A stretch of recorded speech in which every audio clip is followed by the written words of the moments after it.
What's up, you guys? It's Juan here, back again with another video. Thanks for tuning in. Appreciate all the new support. If you're new to the channel, please keep checking me out. Check out my other videos, my older videos. Subscribe. And yeah, let's get started, shall we? Man, let's recap what happened last week's SmackDown. Tama Tonga debuted. Him and Solo Sikoa beat up on Jimmy Uso. And then I think they're taking over Roman Reigns' bloodline. They're gonna form that group. You know, Solo Sikoa, Tama Tonga, and another bloodline member is gonna be added. I don't know what Paul Heyman's gonna do, but I think it's gonna be like heel versus faces, with Roman Reigns joining Jimmy Uso and Jey Uso. You know, heel versus faces. I'm excited to see where that's gonna go. It's kind of funny how some WWE fans like to hate on certain wrestlers, you know, that were from the indies and other wrestling companies, because if they don't sign with the WWE, they start hating on them. But then once they join, they acted like they knew them, you know. They act like they don't know who Will Ospreay is, you know. They act like they don't know certain other wrestlers in other companies. But once they join WWE, they're like, oh yeah, we knew them all along, you know. Wrestled in NWA, TNA, AEW, you know, etc. Cody Rhodes also came out and he announced who could be the next contenders, you know, to fight against his championship belt, for the undisputed WWE championship belt. And he named Bobby Lashley, AJ Styles, Rey Mysterio, Santos Escobar, Kevin Owens, and they had each their own separate matches, triple threat matches. Santos Escobar versus Bobby Lashley versus damn it, what's the other guy's name? Freaking forgot. Hold on. LA Knight. And on the other triple threat match, it was AJ Styles versus Rey Mysterio and versus Kevin Owens, which in that match, AJ Styles came out on top, you know, inching closer to see who's going to get to face Cody Rhodes, you know, at Backlash. Which I think it's going to be, maybe, I would like to see LA Knight, but I'll be happy with whoever goes up against Cody Rhodes, you know, either AJ Styles or LA Knight. You know, LA Knight, he's one of the fastest rising stars right now in the WWE. And he's damn near 40 years old. And then AJ Styles, he wants at least one more title run before he retires, you know. So I would be happy with either one of them, you know. With AJ Styles' new physique look, like, I think, and then his momentum that he's carried on, he moves pretty good at his age. And damn, I got to give props to Rey Mysterio, man. Looking good as hell at 48 years old, moving, you know, just, he's kept up, you know, like, that's amazing how he's 48 years old and he's still wrestling, you know, at a very top level. Somewhat looks a little bit sluggish sometimes, you know, because of his injuries, you know. I can't really nag on to him about that, but he looks amazing, you know, at his age. And then we also got to see Bayley gave out, you know, and she gave a speech. Tiffany Stratton comes out and interrupts her, challenges her to a match, you know. Wants a chance to beat her for the championship, you know. And then Naomi comes out, and then Naomi ends up facing Tiffany Stratton. Naomi wins. Tiffany Stratton is a top-tier young talent, you know. One day she's going to be up there, if not in the near future, you know. She's definitely going to be up there facing with, she's really talented in the ring. But Naomi won the match, and she's next up, you know, to face against Bayley, get a chance to face for that championship belt, you know. We also got to see more of Jade Cargill teaming up with Bianca Belair versus Chelsea Green and Piper Niven. Good match, you know, but it was just a squash match to make Jade Cargill look even more tough, you know. Give her that light, you know, to see what's up, you know, with the women's division. She's very powerful. She's a really good, talented wrestler, but they're trying to get her more experience, you know. We also got to see Braun Breaker face against Trevor Lee, known as Cameron Grimes, under the WWE brand. And yeah, it was pretty much just a squash match. They're just trying to build up Braun Breaker right now at the moment. And he's the next Brock Lesnar. But Brock Lesnar, I don't know, I've been seeing some videos, I'm getting off topic, but I've seen some, like, they're starting to add more videos of Brock Lesnar, his highlights. They even mentioned them under the Roman Reigns reign of the championship.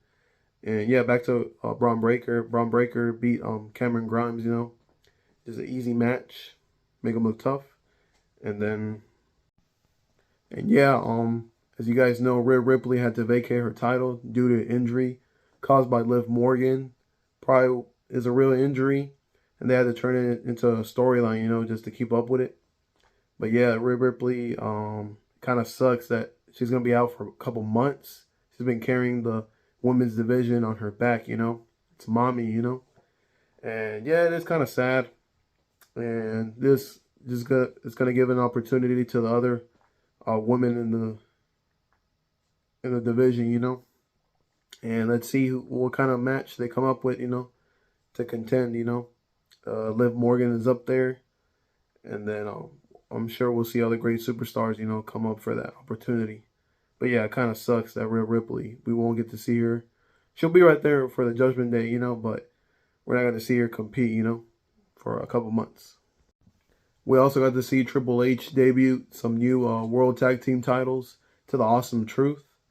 They look pretty nice. Honestly, it looked like the WWE Women's Championship belt. They look a lot similar, like in a way, with the WWE logo in the middle. They definitely look more prestigious, than the previous titles. The other titles were just, we accepted it, but we really didn't, at the same time. We were just like, okay. But now, these titles look more prestigious, more pristine, and we like it now. Actually, way better than the other ones, honestly. So, but yeah, it's pretty cool how they introduced these titles. And then DIY, we get to see them win to compete, be #1 contenders for the World Tag Team titles, which I believe they should have won, at WrestleMania. Tommaso Ciampa and Johnny Gargano, they should have been World Tag Team champions, I believe they truly deserve the opportunity, It was there, then and given. But I don't mind the Awesome Truth, but I feel like DIY is going to be the ones to take the titles, up to the next level. They're really talented, two talented wrestlers that deserve this opportunity. Also watched how Cody Rhodes, came and thanked Jey Uso for his help at WrestleMania 40 after Jey Uso speared his own brother, Jimmy Uso, through some tables off the stage at WrestleMania 40, which is incredible. It was awesome. And Cody offered his help, to Jey Uso, but Jey Uso said that he has some battles he has to win on his own, as he gets ready to face Damian Priest for the World Heavyweight title. He fought Finn Balor, beating Finn Balor.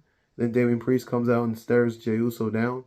And then he got a little distracted, and the rest of the Judgment Day members, JD McDonough and Dominic Mysterio, try to beat up Jey Uso. Jey Uso skips from the ring. And he attacks Finn Balor and JD McDonough and Dominic Mysterio, and then he just went through the crowd and he escaped.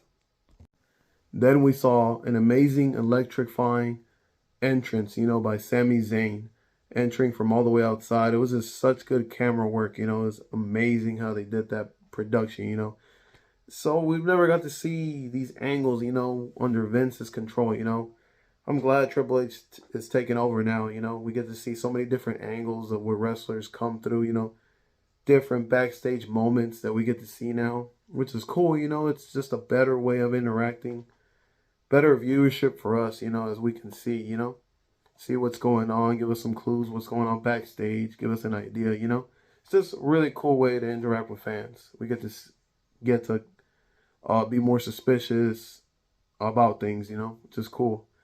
And Sami Zayn, faced Chad Gable, beating him. And then we got to see Chad Gable, finally turn heel. Now he's a heel. He's next, for facing an Intercontinental Championship, which I believe he should have won. But this is an amazing turn, turn of events. Sami Zayn went to celebrate with his family. Chad Gable beats him up, leaves him doing the ankle lock on top of the turnbuckle, leaving him hanging. And it's amazing work, man. But Triple H is doing an amazing job right now, with the way he's booking events and all this stuff, signing wrestlers. Amazing, dude. I like this. Pretty disappointed how Rhea Ripley had to vacate the title. It sucks. She's going to be out for months. I love the new World Tag Team title look. It's amazing. Looks more prestigious, as I said already. Great, man. And this is my Raw and SmackDown recap. If you're new to the channel, please like, leave a comment. As you guys know, please subscribe.